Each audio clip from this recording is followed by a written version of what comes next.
We're in northern Montana, right? Missoula, Montana. Hi, we're the Care Kids. Our parents are crazy. They want to take us on a year-long trip. They call it an empathy expedition. We're traveling the states to discover what makes us united. 50 states and 52 weeks.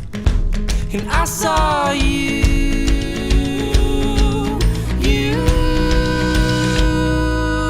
'cause I wanna be like the wind. I wanna run with you. Oh, we can be wolves, howling at the great white moon. I wanna be by your side when we light up the sky for the world to see.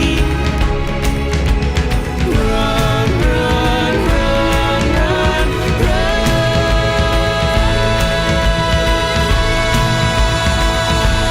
with me.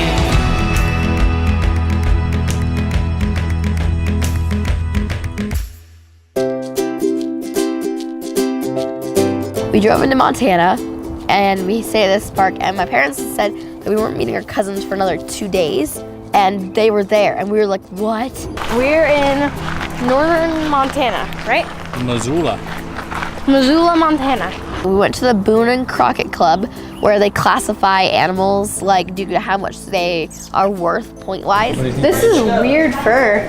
Like they have a system of points. Wait, is this based off of Davy Crockett? How much certain animals are worth. Bigger they are, the more points they're worth. Taken by a hunter, Rodney Tobias, arrowed his award-winning bear on May 23rd. He's an arrow? Yeah, 2009. Near Look the at that thing. That thing is huge. Yeah. This is an official measuring tape they had. So that's how they measure Yeah. antlers? They have an official measure tape. And you can buy one here.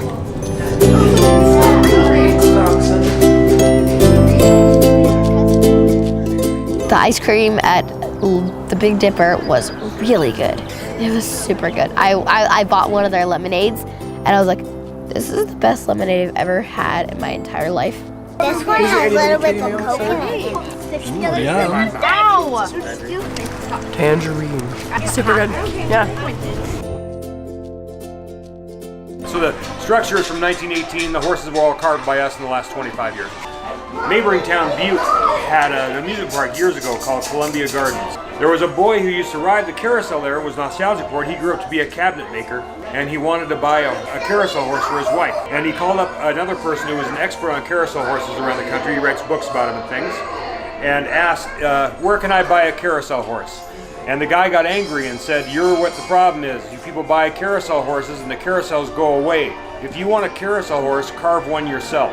So the guy was a cabinet maker, so he learned how to carve a carousel horse, and he carved one for his wife, and it's out there on the ride right now. There are these rings in the dragon's mouth, and you try and take them out. And Nathan, he almost got the golden ring, which gets you an extra token. Nice.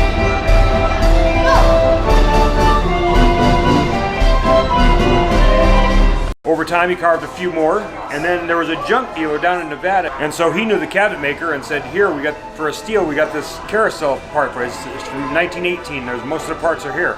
And so they refurbished it, including they had the big long metal bars that had been bent to be transported. They got steel presses and they straightened everything out. He realized it was too large for his backyard, so he asked this town of Missoula if they would give him a place to put it and a promise not to tear it down and sell it for parts. He would give them a carousel. They gave him this land, said okay, and he got a bunch of volunteers together and trained them how to carve horses. And the way they raised money was a family or a company would donate $2,500. Then they would get to name and design a horse. And that's why each one of our horses is so unique. After a few years, they had it all built. The punchline to the story is that original guy who hung up on him and told him to carve his own carousel horse came to visit. And apparently there are about 3 different types of carousel horses in the country. But he thought these were so unique and worthy, he dubbed these an official 4th type of carousel horses. These are Garden City carousel horses. Originally I was gonna ride on that one, but I decided I don't want to be a goofy clown. I want to be a knight in shining armor. Nice. On my trusty steed.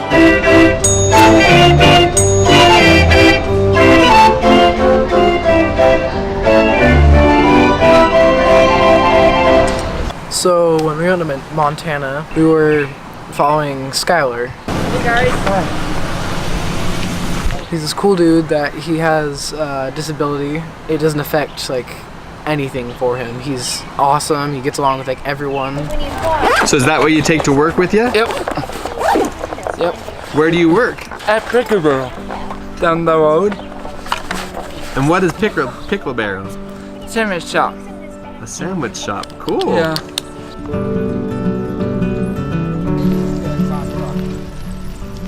We adopted Skyler right from the hospital in 1991. We knew he was the 8th child of this woman. In several months, we didn't know there were any problems with him. He seemed content. We decided to move back to Bozeman. They had a special ed preschool. And so I got our oldest son enrolled in kindergarten, and we got Skyler enrolled in a special ed preschool. We did that for a couple years, and then we did decide we better do some testing and see if there was a diagnosis that he could have, because school needed that, plus then we did. They diagnosed him as cerebral palsy at the time. It was a garbage can term, but that's all that they could come up with. So at that time, that's what we took, and then we went with that. He's got cerebral palsy, oral apraxia, Sherman's disease, scoliosis, all of his muscles. Now he's got a neurological regression, and that means that all of his muscles are going to just get weaker and weaker. So we are just living and loving every day with him and don't know what the outcome is, and in all reality, none of us know what any of our outcome is. So he's a joy and a delight, has a God-given sweet spirit that we love, and he keeps us going. We don't worry about tomorrow because he'll take care of itself. Most of the time he just helps out, like cleaning up the dishes and doing whatever he can. You know, we live in a great community for Skyler. Have a good day, Skyler. Thanks, Zach. Did he come out? Of course, he takes everybody as face value, everybody's his friend. That helps a lot. Hey. You talk people. You have a friend? Yeah. How's it going? Good, you? He was showing us what he does every day. Yeah, he all the time. He comes and gives me a hard time. Yeah, I always come in. It's nice of you guys to come by. See you, buddy.